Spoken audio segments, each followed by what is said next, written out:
Hi everybody, my name's Olivia and I'm here to talk to you guys a little bit about car seat safety, car seats, and what to do if you witness a car accident.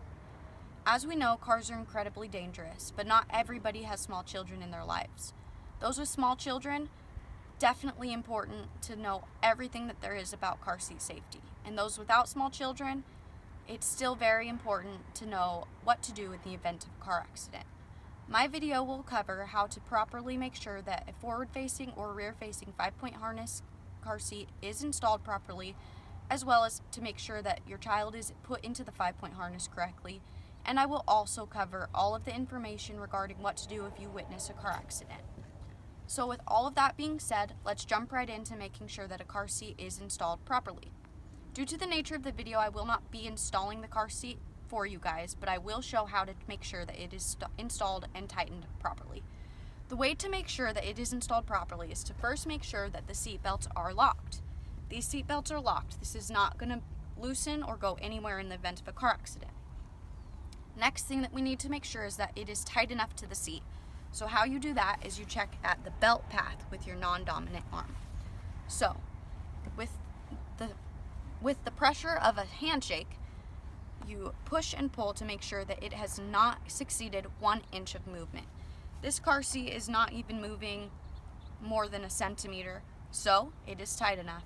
But always remember, this is the only place that you can check for safety for tightness, because as you can see in a rear-facing seat, there's slack down here, just not where it matters, right at the belt path. The difference between rear-facing and forward-facing is that rear-facing doesn't need to be top tethered. You can top tether it, which means anchoring it down to the car, but you don't have to. For forward facing, whether you're using the latch system or the belt path, it is always important to top tether. It is required. You must always do it. So, it's always important to also never use both latch and belt. You must choose between one. It is actually not safer to use both, like many people might think. So, now that we know that the car seat is in properly and we know a little bit about forward facing and rear facing, let's get the child in. Since this car seat is rear facing, it's important that the straps come from at or below the child's shoulders. For forward facing, it's the opposite. The straps must be coming from at or above the child's shoulders. So let's get him in. Chest clip positioning is very important when it comes to car seat safety.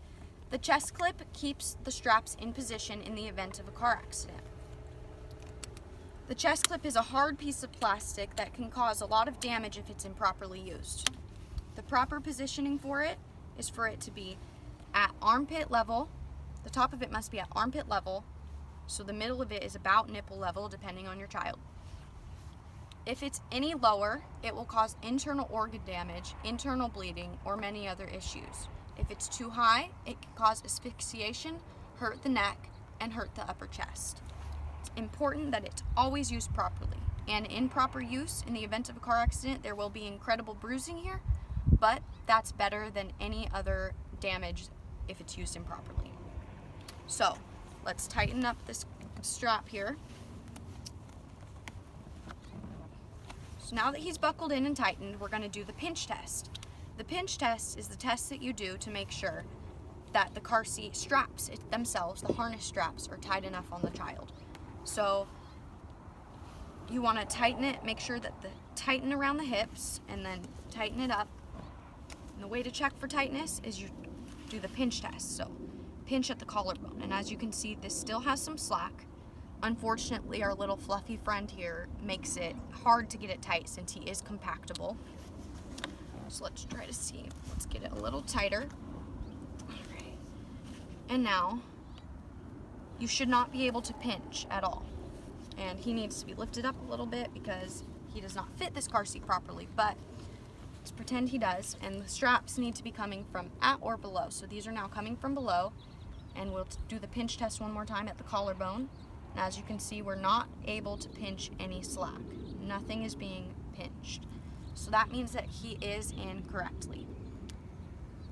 This bottom buckle here should always be coming from at or behind the child's crotch. It should never be coming from in front That would cause slack, which would cause damage or injuries during the event of an accident. So, the last thing that I will be covering is what to do in the event of a car accident. If you witness a car accident, it is mostly important to remain calm, as well as if you're a passenger.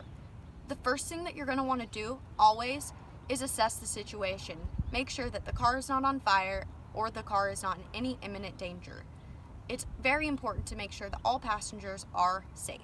So, one thing to remember is to always call 911 or shout for somebody to call 911. And then as you assess the situation, make sure that the 911 operator knows everything that's going on. It's important for them to know as many details as possible, especially that there's a small child in the vehicle. The next most important thing is that you are never to remove a child from their child restraint in the event of an accident. It is most important that it is always a medical professional who does this, because if you take a child out of the car restraint, you could damage them further instead of help them like you want to do. So an important thing is that you cannot, if the car is on fire or the car is in serious danger via location, like hanging off a cliff or in the middle of a freeway where cars are coming around a bend fast, you're going to want to remove the entire car restraint. You're not going to want to unbuckle the child out of the 5-point harness. You're going to want to unbuckle the entire car seat and carry them to safety, like so. It can be incredibly difficult, and that's only something that you should do if you have to do it, such as the dangers I talked about before.